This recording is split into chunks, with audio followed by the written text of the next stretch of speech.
Tantor Audio, a division of Recorded Books, presents Becoming a Professional Life Coach, The Art and Science of a Whole Person Approach, 3rd edition, by Patrick Williams and Diane S. Menendez, narrated by Christina Delaine. Publisher's Note: in this audio edition, you will hear references to figures, tables, exercises, and worksheets present in the print and ebook formats of the book. Introduction. Coaching continues to evolve as a profession that is changing the way people get help by improving their lives and their business. It is a profession that is more needed than ever, as remote learning and working becomes more prevalent, and in light of the constant change that accompanies world events. This 3rd edition will include many changes and updated information on coaching as it is today. Our stance is still that all coaching is life coaching if you coach the person, not the problem. There are many specialties now in coaching that often require some special knowledge of the coach, but we don't want coaching to be purely problem-solving or advice-giving. New ideas, insights, and revelations come to the client if we focus on who they are with the current situation and who they want and need to become for the desired change to manifest. Coaching is a partnering conversation where clients have the opportunity to explore new thoughts and say what they might not normally express out loud, all with a committed listener, the coach. Coaching as a process is exploratory and insightful. It is a co-creative method in which the coach partners with a client who wishes to better navigate change, chosen or unchosen. All change must eventually become chosen, and coaching conversations with a trained professional coach allow for deeper exploration of any transition the client may be experiencing. These conversations help to solidify who the client is becoming and uncover what is emerging next for them. Life coaching as an operating system. Personal and professional coaching, which has emerged as a powerful and personalized career in the last few decades, has shifted the paradigm of how people who seek help with life transitions find a professional to partner with them in designing their desired future. No matter what kind of subspecialty a coach might have, life coaching is the basic operating system, a whole-person, client-centered approach. Coaching the client's whole life is the operating system working in the background. A client may seek creative or business coaching, leadership development, or a more balanced life, but all coaching is life coaching. Before 1990, there was little mention of coaching except in corporate culture. Mentoring and executive coaching were resources that many top managers and CEOs utilized, either informally from a colleague or formally by hiring a consultant or psychologist who became their executive coach. We later elaborate on the history of coaching, but for now, let us examine why life coaching is becoming more popular and prevalent. The International Coach Federation, ICF, was founded in 1992, but did not have a real presence until its first convention in 1996. The ICF has kept detailed archives of media coverage on coaching since the early 1990s. 2 newspaper articles appeared in 1993, 4 in 1994, including one from Australia, and 7 in 1995. Most articles appeared in publications in the United States.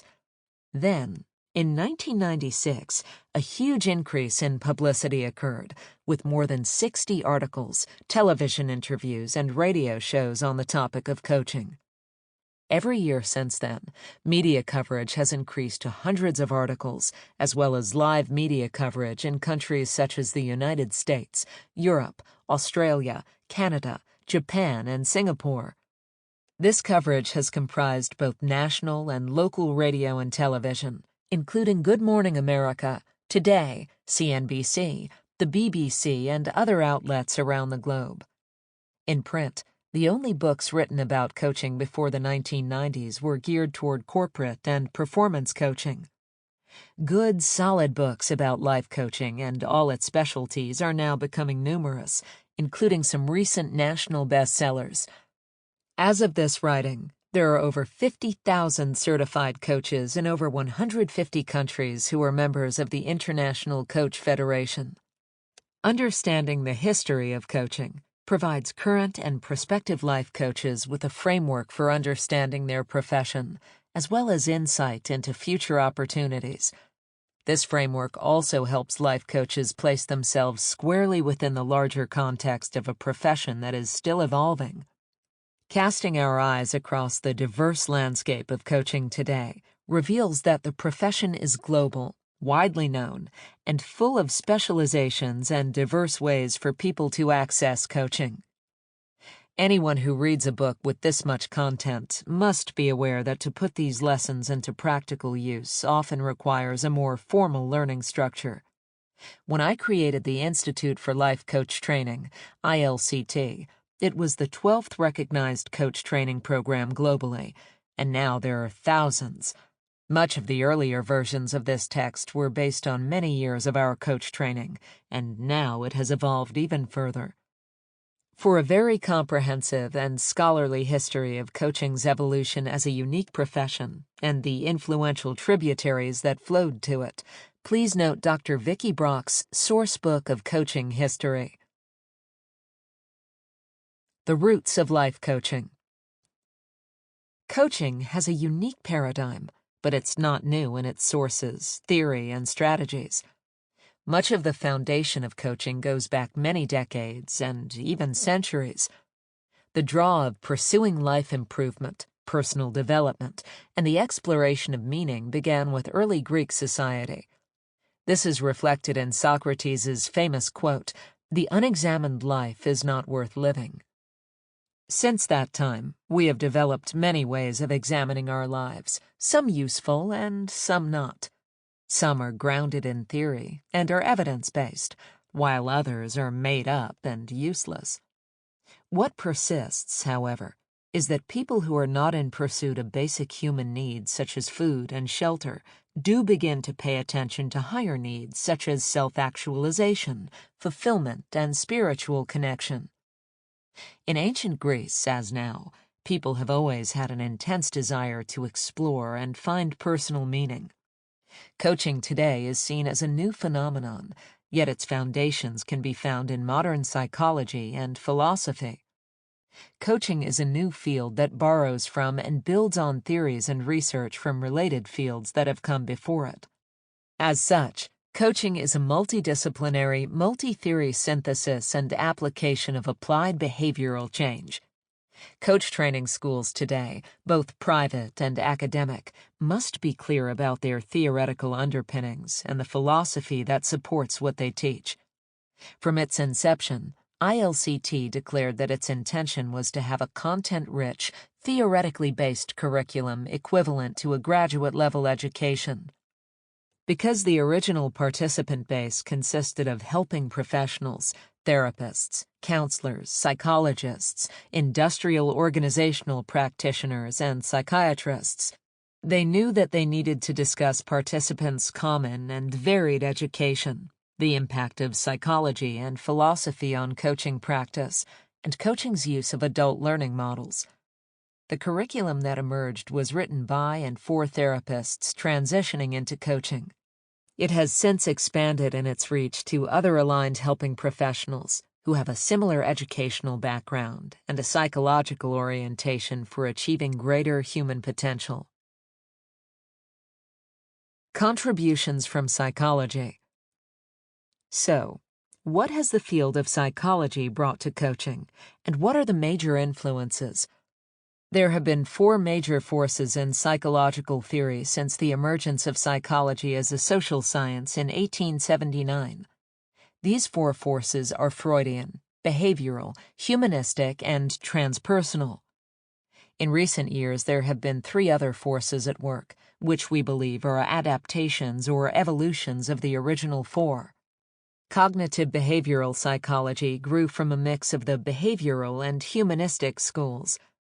Positive psychology, utilizes cognitive behavioral approaches and repositions many of the theories that humanistic psychology emphasizes, a non-mechanistic view and a view of possibility as opposed to pathology as an essential approach to the client. Along with each revolution in psychology, a changing image of human nature has also evolved. Psychology began as the investigation of consciousness and mental functions such as sensation and perception. Webster's New World Dictionary defines psychology as A, the science dealing with the mind and with mental and emotional processes, and B, the science of human and animal behavior.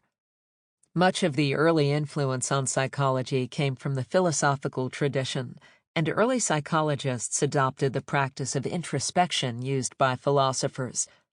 The practice of introspection into one's desires, as well as noticing and observing behaviors, thoughts, and emotions, are core practices for increasing client awareness and are cornerstones of a whole-person approach to coaching. Introspectionists were an early force in psychology. Wilhelm Wundt in Germany and Edward Titchener in the United States were two of the early defenders of introspection as a method of understanding the workings of the human mind. But they soon realized the inadequacies of introspection in validating the young science of psychology. Consciousness and mental functioning were difficult to study objectively. Psychology was experiencing growing pains then, much as coaching is today. Psychology's major theorists. What follows is a quick tour of the growth of psychology and how its major thinkers set the stage for the coaching revolution.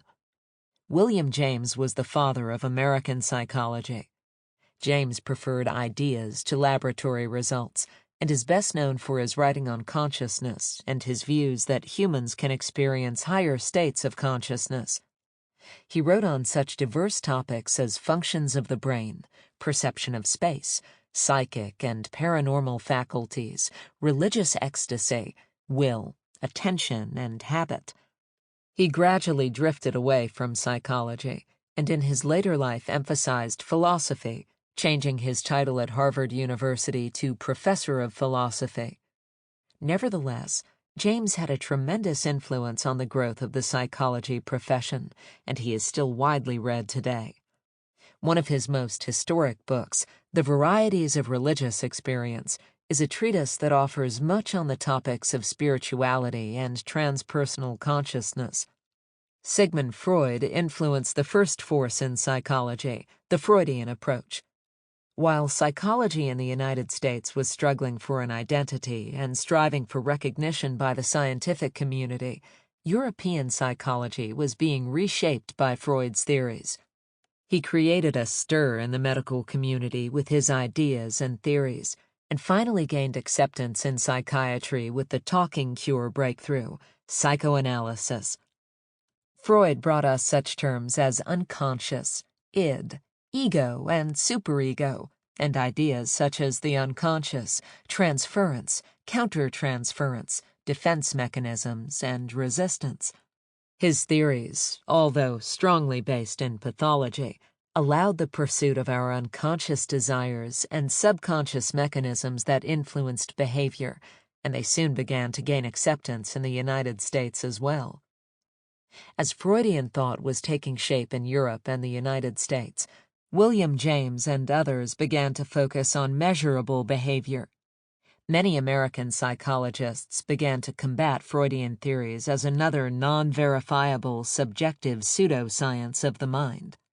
The time was ripe for the emergence of behaviorism as the second major force in psychology, led by B.F. Skinner and John Watson.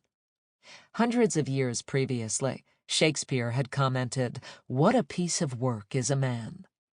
The behaviorists took this literally and looked upon humans in the early 20th century as Homo mechanicus, an object to be studied as any machine.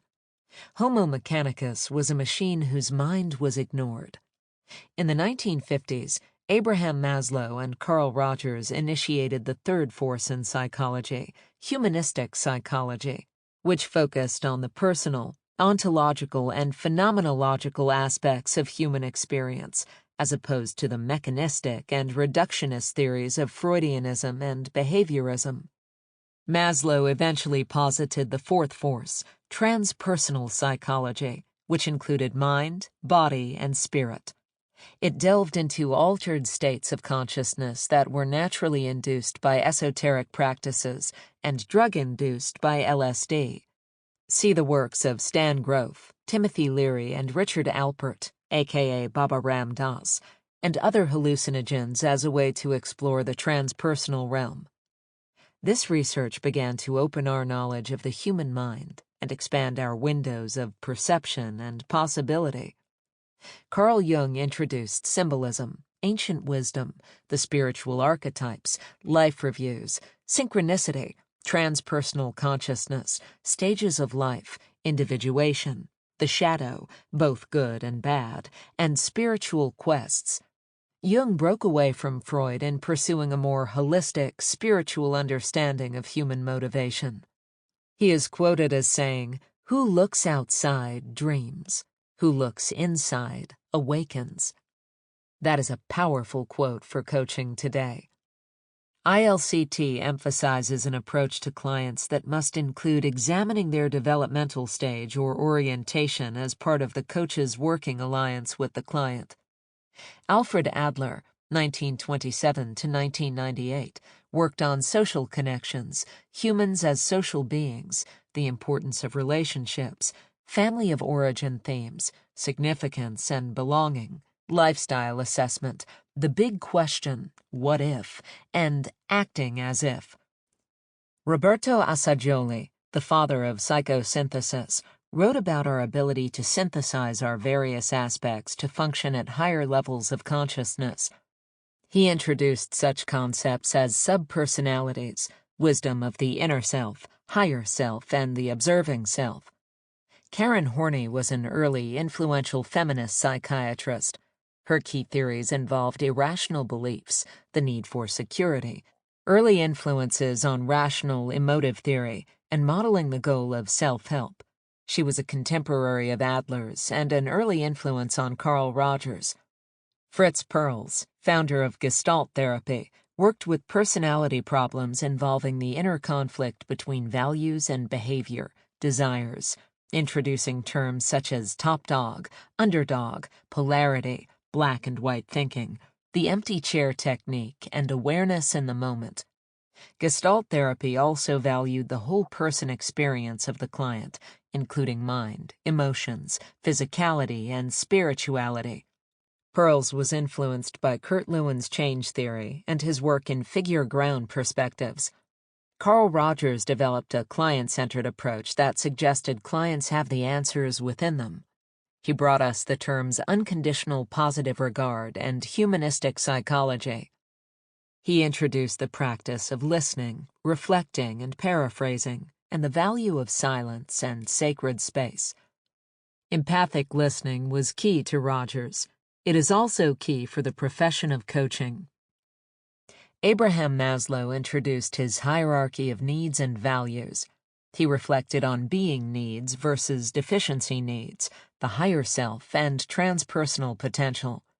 He is considered the father of humanistic psychology and transpersonal psychology. Maslow, although often credited with the hierarchy of needs pyramid, did not really create such a pyramid.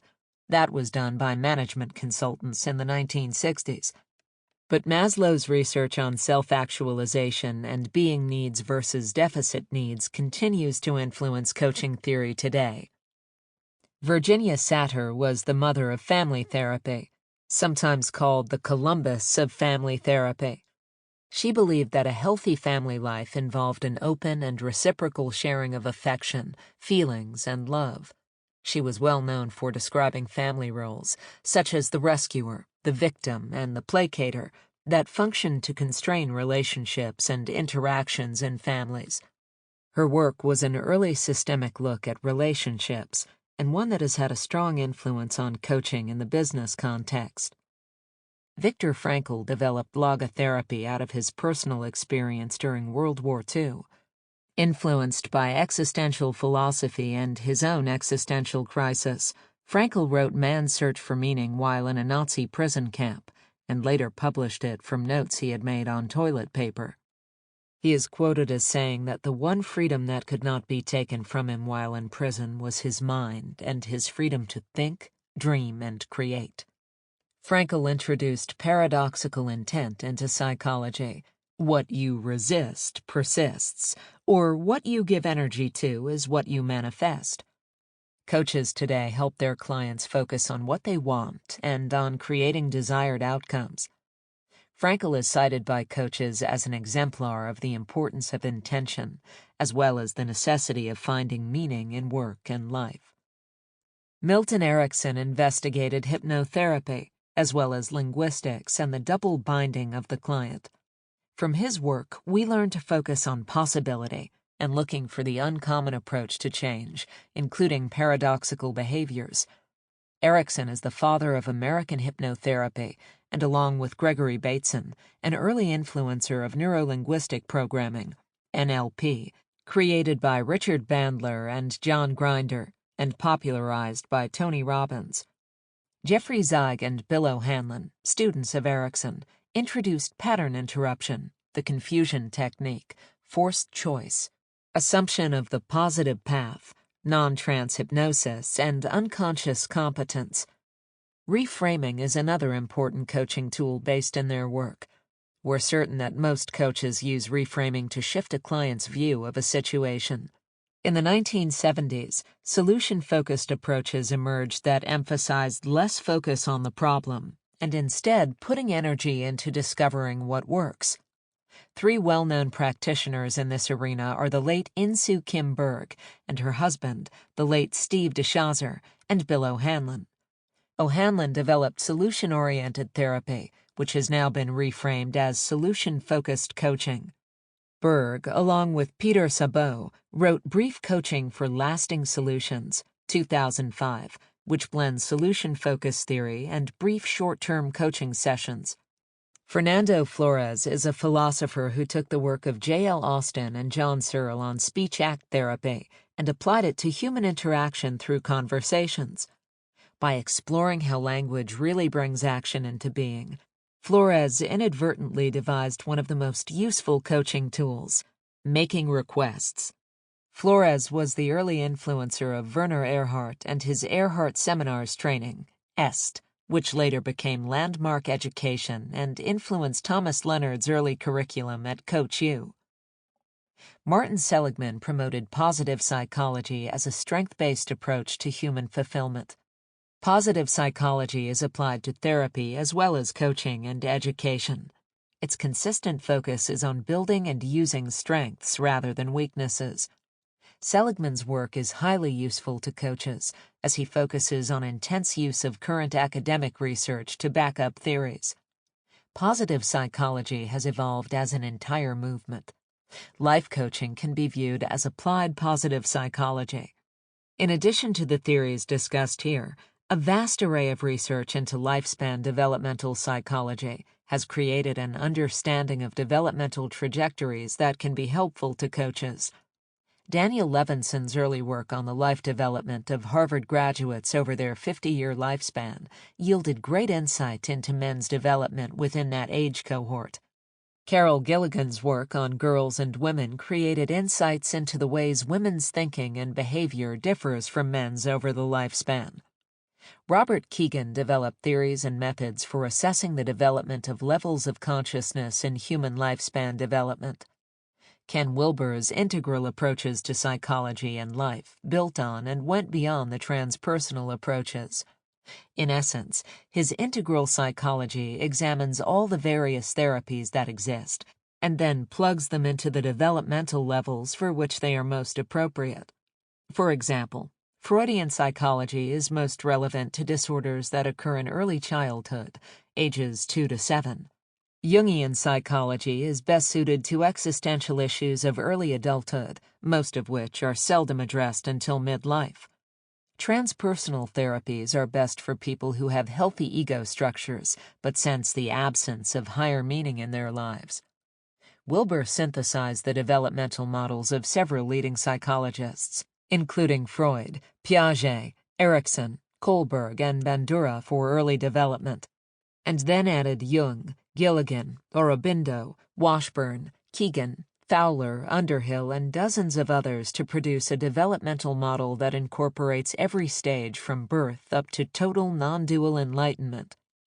These and other amazing tools that have grown out of modern psychology support coaches in helping clients change directions as desired. As research in positive psychology shows, new developments become available every day. A hallmark of coaching is its synthesis of tools from other fields, as well as its proclivity for innovation. With current research, coaching is developing its own evidence-based theories. It has borrowed from what has gone before, just as psychologists borrowed from philosophers. As coaching grows as a profession, it is developing its own focused research base of effective strategies and tools within the unique relationship that is the coaching alliance. Our profession is strongly grounded in sound academic and scholarly theories that preceded coaching, and it will be strengthened by the validation of theories and evidence-based research as we move forward. The influence of positive psychology. In general, people have referred to psychology as a single term with the unspoken and assumed understanding that it was about pathology. Then in 1998, the term positive psychology emerged. This became newsworthy when Martin E. P. Seligman, president of the American Psychological Association, APA, formally introduced academia and the world to the term. His address to the annual APA conference was titled, "Building Human Strength, Psychology's Forgotten Mission." In this address, he announced he had created a task force to set the groundwork for positive psychology.